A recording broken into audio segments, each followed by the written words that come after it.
happy to be joined in studio by Tim Ottman, legendary wrestling coach here in the state of Colorado. 8 state championships. Tim, great to get you back in studio. I know this is one of the best times of the year for you. Yeah, very exciting. You know, just finished football and getting ready to go into the winter and just trying to, see what all the wrestling teams are going to unfold this year. Yeah, Tim, of course, a longtime coach at Ponderosa, has since turned the program over to Corey McNellis, and still the athletic director at Ponderosa High School. He's our resident wrestling expert. Okay, let's start in 2A. We don't cover a lot of 2A sports here on the program, but needs to be mentioned. How about Paonia, Tim? And they're a 2-time defending state champs, and they have a kid who this year is trying to make history.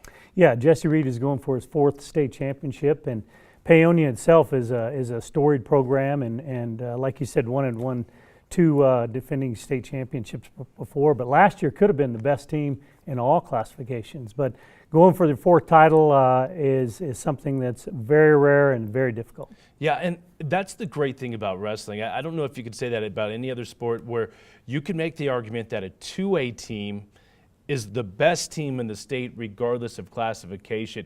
You mentioned Jesse Reed trying to become the 18th wrestler in the history of Colorado to win 4 consecutive individual titles. Saw Phil Downing do it last year. You've had a wrestler do it at Ponderosa.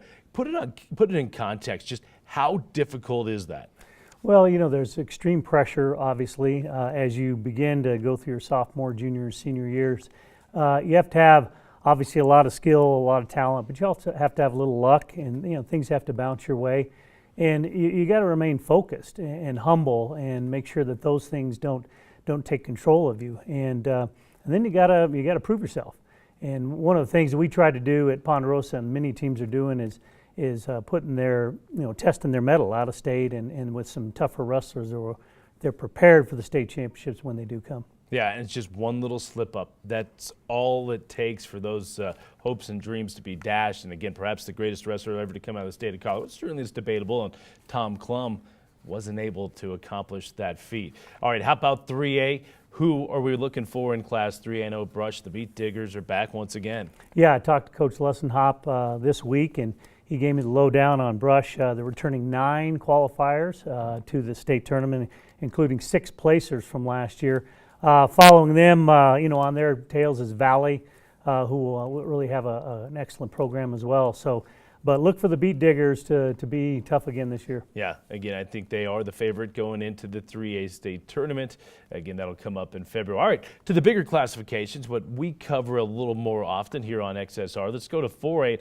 Boy, how about Thompson Valley? We saw the Eagles last year. They're bringing back a ton this year. Are they the team to beat in 4A? I think they are. They're very, very skilled. They have 9 returning placers coming back. They have, in addition to that, a lot of other good weight classes and kids that'll fill those weight classes. It'll be really tough. Talking to DJ Jurgensen, the coach, they have a family affair out there, because it's him and his brother and his dad, and they run the junior program all the way up, and they've just got a real successful program, and they could be the best team in all classifications this year. Wow. You talk about the junior program, and you had a great junior program and still do there at Ponderosa. Just how key is that to get the kids started young and bring them up through the program? It is one of the key factors, Brian, that if you don't have that in place, it's very difficult to be successful in wrestling. You need kids who come in as freshmen, who have 5-6 years experience, who know the basics, who know your terminology, and can move right into a varsity spot. And that's what you see more and more from those programs that are successful. So Thompson Valley's come back with 2 defending state champions. They have 5 placers. And again, you mentioned, Tim, I mean, perhaps they are the best wrestling team, at least on paper, going into this season. How do you keep that team hungry? How do you keep them focused? Because you've had some teams in years past there at Ponderosa where you guys were the clear-cut favorite. Everybody knew about you. As a head coach, how do you keep that focus? Well, DJ and I were talking this week about that, and the big thing is to keep them humble and to help them understand that there's wrestlers that are better than them, that could be working harder than them. One of the things that we did at Ponderosa was to travel, go back east to Ohio, Pennsylvania, Minnesota, and get beat a lot, and then bring mediocre record in the state tournament, but the preparation of knowing how to wrestle those tough kids.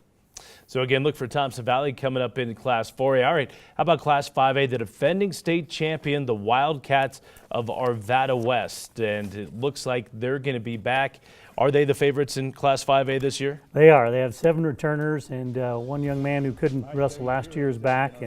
And you know, amid all the controversy and whatever that happened last year, that's over. The coaches are back in the wrestling room, and they're going to be the team to beat in 5A for sure. However, Pomona's right there. I don't think we can leave them out because they have some unique things that people may not know about. Yeah, they have a couple of guys that end up not qualifying for the state meet. One was a weight issue. They might be better than some people out there realize, won't they? They really are. They have those two kids you mentioned that didn't wrestle last year that will add to their repertoire, and then we have a transfer from Gateway, Dion Trueblood, who's a state champion at Gateway, who now is on their team as well. So that's 3 kids that weren't with them last year that are this year. Look for them to really chase Arvada West hard. Yeah, and the defending 4A champion Broomfield, of course, led by Phil Downing last year, they're making the move up to 5A, and Pat DeCamillis, their head coach. Looked like it might be a little bit of a rebuilding year, but of course Pat has done a great job overall. And Tim, it's going to be a fun year, isn't it? It always seems to be, and then of course it all culminates with the state tournament down there at the Pepsi. That's one of the best scenes in all of high school sports. It really is. To see all the classifications together there and to have the 2A represented and 3A along with 4A and 5A and everybody rooting for each other, it's quite a spectacle. Yeah, it absolutely is. All right, Tim, thank you so much. Appreciate that, and we'll get you on in late February and talk about all the state champions. All right, thanks, Brian. Great to be here. Okay, that's the head coach, former head coach, Tim Ottman at Ponderosa High School. Again, won 8 state championships with the Mustangs. All right, we'll take a break. More to come here on XSR as we wrap it up. Stay with us.